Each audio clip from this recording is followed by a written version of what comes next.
Hi, folks. This is the No Name Cinema Society, and we are, of course, super late right now. It's what we do.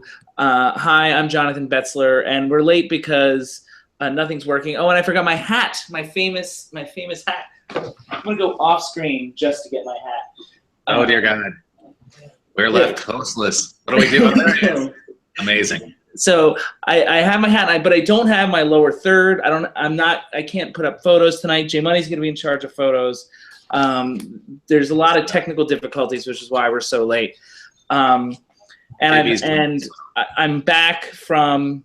I haven't introduced you guys yet, so no talking until you're introduced. I'm back in New York, as you might be able to see, for the first time since January. I'm back in Riverdale in the Bronx. I'm back from Pennsylvania, where I was off shooting a very intense, low-budget feature, which we can talk about some other time. Quite frankly, I'm pretty beat. But this is our first episode in about 40 days and nights, a true 40 days and nights, not a biblical 40 days and nights. And the first episode here in New York since episode 23, where we talked about shame, the fifth wave, and Oklahoma. So and I'm back in Riverdale, if you recognize Greg's place, home of episodes 9, 16, and 23. So that's where I am right now. And now I can finally introduce my co-hosts as we get ready for the evening. Let's start with Jameson Moneybagus. Hey, there we go. I think, it was 40 days and 40 nights in a biblical sense for most of us. I think that we were out in the desert waiting to see what's going to happen. And today, just now, we were tested by the devil. Yeah, it's been, I was so prepared for tonight. I've got all my notes and everything. I'm ready. And the Google gods did not want to play along. Our other co-host is Davidson Drunkipus. These are our Harry Potter names. I don't know if you guys picked up on that. Oh, is that what you're doing? I didn't pick up on that. No. You didn't. You didn't get it. All right. Hey, guess what, man? Guess where I'm going to be later this week? I will be at the Susquehanna Valley Mall. No way. Yes. So you've been watching the vlogs? Of course, I'm it, baby. What's that? I'm the only one watching. But some of you are watching. Others of you are watching the vlogs, and you might have seen the latest vlog in which I talk about a special guest that was supposed to appear. Davy Joe, who was that special guest supposed to be? I don't know, man. I don't know. In suspense. Davy Joe and I have not been in the same room since 2008. True story. And it was going to happen on Saturday night. And then he ditched us. I did, but we will do it. It will happen. Well, and this is the other exciting thing is we are all in New York for the first time in a really long time. We haven't seen each other yet, but I just arrived the other day. And now you're going to the Susquehanna Valley Mall, where I spent many, many nights. I'm chasing you. I'm chasing you around the country. Do you know the song to the Susquehanna Valley Mall? The song? I don't know. I grew up over there, so Susquehanna Valley Mall. Susquehanna Valley Mall. Susquehanna Valley Mall. It's his own song. David, J Money, why don't we do the evening schedule? You want to pull that up for us? Bam. There you go. I want to apologize to the audience right in advance because I just got back from this feature. I'm exhausted, and it was a hard. The last week in particular was very challenging and upsetting in many ways. So I'm a little low key. So I'm gonna Davy Joe and J Money might have to bring the funk tonight. But plus we're also super behind. We should be like wrapping up this episode now. But here's what we're looking at this evening. So all those times, ignore them. We're gonna be probably 10 to 15 minutes late for all these. But right now, any minute now, we're gonna talk about Fantastic Beasts and where to find them. And while I'm talking, J Money, if you want to bring up the photo that says Meet Newt, I think that'll be the summary photo. Fantastic Beasts is where to find them. Indie Spotlight's the off hours. from 2011, going back to 1975 for a classic of the evening, which is Nashville, and the sound off. Who knows what's eventually going to talk about the sound off, whatever we have time for. I'm supposed to do the top 5 fantasy films. I know Jay Money's looking forward to that. Davey's supposed to have a diatribe, and I'm supposed to have a second run, but that's where we're going to cut off as we're running. If we're running late, that's where we're going to lose time, is the sound off at the end of the evening. Right now, it's time to talk about Fantastic Beasts and where to find them, and I'm about to summarize it as soon as I get the photo up. Boom, there it is. There you go. I like this teamwork. In 1926, a British wizard named Newt Scamander arrives in New York City. A series of unfortunate events leads to several fantastic beasts in his care escaping, which threatens exposure to the underground wizards. Newt and his team of new American friends race to reacquire the beasts before it's too late. So the next thing for you, Jay Money, would be the lower third that says the film that we're supposed to discuss, which is Fantastic Beasts and Where to Find Them. In the meantime, David Joe, how was that summary? It was fantastic. I love it. I really love when I please David Joe. One of us? Yeah, which one do you like to please? Davy Joe. Damn it. He's the boss. I never win. Davy Joe, you get to go first in terms of opening thoughts. Pleasantly surprised. Okay. Jay Money. I think it was serviceable but sloppy. I'm probably on board with that. I thought it was really enjoyable, a very fun time at the movies. I have a lot of questions, but I'm really impressed. I'm particularly impressed with the comic timing. I thought it was actually a lot funnier than I expected to be, and I'd like to start there from a direction point of view. How do you guys feel about David Yates' handling of the comedy here? I was sort of surprised at how laugh out loud funny it was. Davey? I don't know that I laughed out loud at any point, but I thought it was definitely chuckle-worthy, silly at times, and it was lighthearted and fun. But yeah, I don't know that I thought it was hilarious. Silly in a bad way? No, not at all. Whimsical, silly, not bad at all. And what about you, Jay Money? I feel like it was hit and miss in terms of Yates' involvement. I think that there were times when he actually kind of ruined the joke by cutting it wrong in a certain way. I think sometimes he let the jokes kind of fall with the thud. But there were other times when I think that it was actually really tight and pretty enjoyable. And I also wouldn't just give the director credit. I think that the actor Dan Fogler, is that it? Fogel? Well, I was going to get to that. But I actually know Dan Fogler from his Broadway days. But oh, fantastic! Fantastic. Fantastic. Yeah, as it fantastic. Hey. So yeah, it. But I disagree with you about. I do think that David Yates. I think a big part of why the comedy worked is the way it was edited. I liked the timing and everything. That struck me.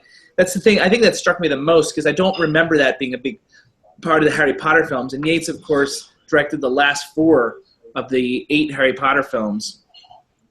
And I don't remember that being a big part of it. And certainly, yeah, the cast executes it, but I was going to get to that at some point. And a photo might be suitcase meeting, might be a photo you might want to bring up at some point in the near future.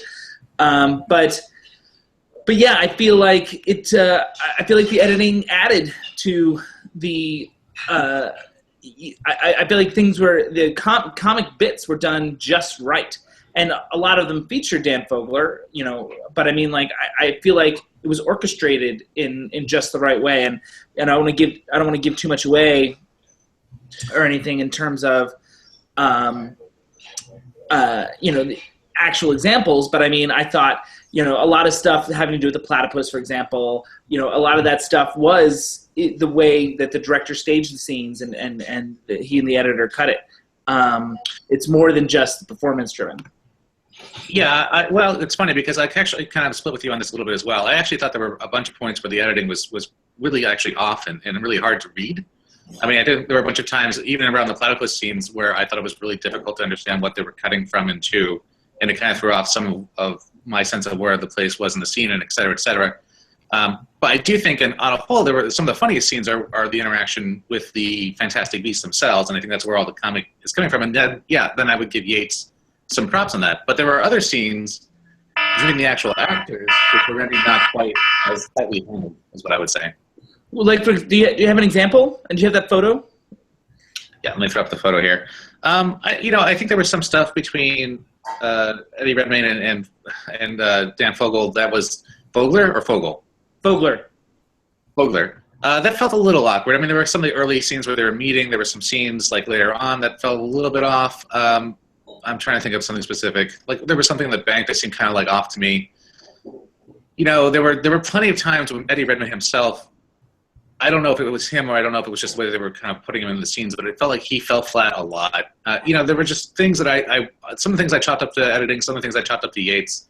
But also, I mean, I know I'm jumping a little bit, but I would say on a whole, I felt like the story was struggling to figure out where it felt with its tone anyway.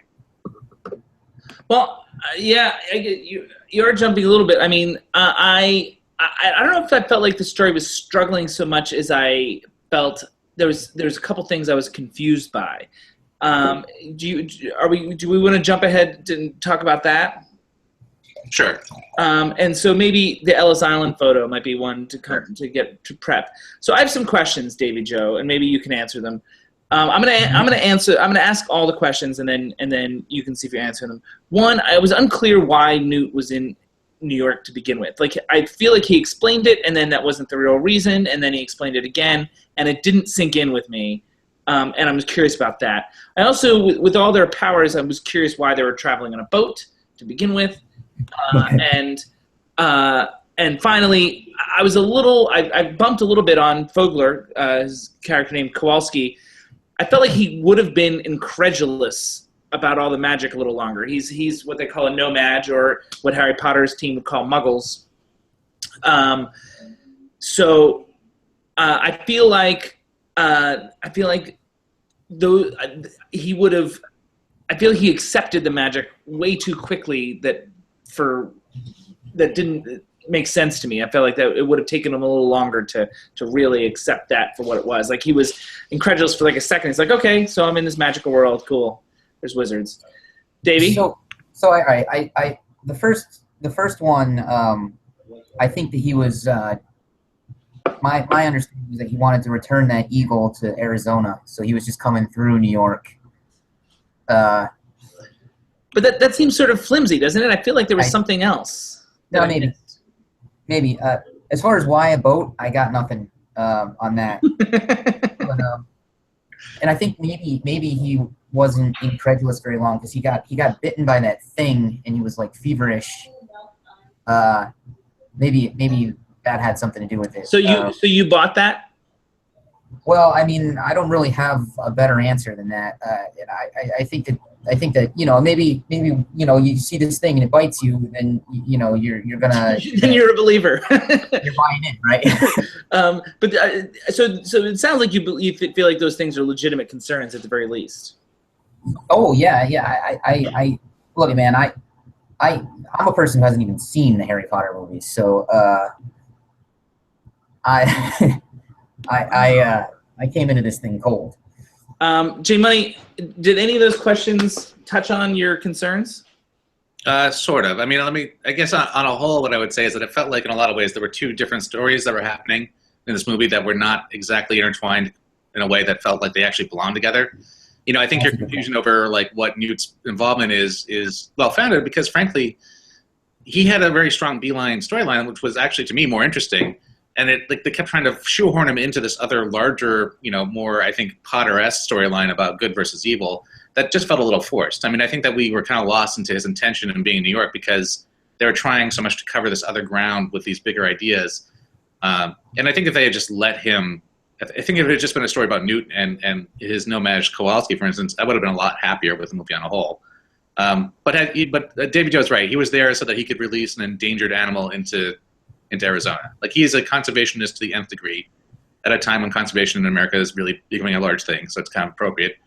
But he was just trying to be, he was rescuing this animal because he feels really connected to them on an emotional level. He sees himself in it. So, as for Fogler and Kowalski in general, I understand your point, certainly. Not really looking for realism in this movie to begin with, I guess. So there's that. But No, but you wanna believe the world too, you know. yeah, I mean, if they had established that like wizards were where they suspected that there were a lot more wizards around, then he'd be like, okay, so there are real wizards, you know. Like if he was suspicious at all, and then believe, you know what I mean? Like, I just feel like he was what? Oh, okay. Yeah, no, that's fair. He was, it's funny because for me, his character was really looking for an outside of reality to begin with. So, I think that his character was so interested in embracing this new fantasy in a way because he was desperate for that kind of thing. And also there was the little bit of a love that struck interest, and there was him being, like Davy Joe was saying, bitten and drugged, basically. So I didn't have a problem with that. I mean, honestly, again, his involvement is one of the few things in this movie that was interesting to me. We never seen that Harry Potter movie that takes on the personal, the viewpoint of a non-magical person before. So it was actually kind of an interesting spot for this series. Yeah, I mean, I didn't mind the double storyline. I mean, like, I feel like it was lazy screenwriting to some degree in terms of how to get Newton there. Like, I felt like I almost wished that there was a secret reason related to, I forget the eventual bad guy's name. Of course. What's that? Of course, because it was so blown over and so ridiculously introduced. Well, I mean, this is his first in the series of what's going to be 5 films. So this is setting up a larger thing. You know what I mean? Like, I get that. But JB, don't you feel like the first 10 minutes was like the equivalent of a voiceover? Like it was so. Oh yeah, no, that was unfortunate. It's a good call. I didn't make a note to bring it up, but that it was very expositional, and it was better, slightly better, marginally better than a voiceover, I would say, but not much. But and I wish there were other ways that they could have attacked that exposition. But I mean, I think to your point, I think the key issue is I wish Newt didn't just happen to be in New York for this. I wish that he was secretly there, related to uncover, to investigate the eventual villain and so forth and so on, or maybe even to find the Obscurion. Like maybe he was really there to find the Obscurion. That's an easy thing they could have done to make it a little more believable for him to be in New York at that time. Otherwise, you're right. It's just luck, which always sort of bumps for me in these scenarios. So I really want, I feel like we're so far behind and so far off that, I mean, I want to sort of put an end to this. But I'm trying to figure out, you put up a picture on your own. There's the platypus. All right, so that'll be the last thing that I talk about then. The other thing that I really enjoyed about the movie is that it's probably, one of the best movies I've seen in terms of how the VFX supported the story. I very frequently I feel like the VFX of a movie are just for show, but in this movie, I felt really strongly, and even more than the Harry Potter movies, that they were really supporting the narrative of what was going on. And to add to that, and this picture I think maybe demonstrates that to some degree, is I thought the creature characterizations, and you can also throw up the Thistle photo at some point if you want to, J-Money. I think the creature characterizations are super strong, and that really adds to the part of the comic timing thing that I started talking about. And you guys have any thoughts on that? I agree. Well, and again, I would say the Fantastic Beasts are actually the most interesting part of the movie, as far as I'm concerned, even though they're really not the main point of the movie, I guess, ultimately. And in terms of the VFX for the other parts of the movie, I was actually kind of disappointed. I felt like that was kind of, again, a sloppy element. I feel like the way that they embodied this sort of sense of uncontained evil, I don't want to give too much away, was just kind of weak and unfocused. And as much as that was a point, I think it was really hard to follow. Well, I disagree with that. I actually like the special effects a lot, and I also I feel like we've been focusing a lot on the negative points. I mean, I feel net positive about the movie. It sounds like David did too. He said pleasantly surprised. So I'm more on the positive side of it. I had some issues clearly, so it's a marginal thumbs up type situation, but I found myself having a really good time. I was laughing a lot. I was engaged by the characters. I thought Newt and Kowalski and I thought I liked Catherine Waterston. The girl that was with me did not. No. But I liked her a lot. I thought, and I really liked watching adults do this magic instead of the kid situation. I was much more engaged with that, I think, than I was in the Harry Potter movies. So overall, I feel like, very positive about the experience of the film. But I just want to leave with that before. It's a good thing the camera's on you, because you're just cycling through these photos now, trying to squeeze them all in before it's too late. There's the lovely Catherine Waterston. So, I mean, I feel pretty good about it. Davy Joe, do you have anything you want to add? I just wanted to say that I was actually pretty involved in the Kowalski love story, and you were hoping that could be you. If I was the type of person who could be emotionally moved by such things. Good thing you are not that type of person. That might have happened in that instance. That's a storyline that was less interesting to me, and also sort of bumped for me. Like I also don't think Alison Sudol as Queenie did. Like I don't think she was fully. Like I thought she was a very surface kind of performance, and she was like a performance I didn't love. But David, do you want to break the tie on this love scene? I think that it was a sweet storyline, but it was a little cumbersome at times. And I mean, like, you knew exactly what was going to happen, or at least I felt like I did. So it felt kind of like it was taking up a little bit more time than it should have. I mean, in general, this movie could have been, I think, about a half an hour shorter than it was, and it would have been fine. But I don't know. So I'm going to wrap things up, guys. We're way over, and we got to do our indie spotlight, and maybe we can have a short indie spotlight so that we could get back on track for the classic, and maybe I'll feel better about everything then. But so this show was not our best work. I'm not going to lie. But in terms of our next movie, who knows? We'll tell you about that at the end of the night. Watch the sound off. In the meantime, tune in about 5 minutes. I'll try and do it very quickly. In which we're going to, hopefully there's no technical difficulties, and we're going to talk about an indie called The Off Hours, and that's our next our next discussion. And check out Facebook and Twitter for links, and then you can watch then. And to our viewers that are watching right now, I apologize we're late. Thank you for watching. Stay tuned. Find the link for The Off Hours. It's an interesting Pacific Northwest indie from 2011, and I'm curious to see what these guys have to say about it, and hopefully you are too. See you shortly.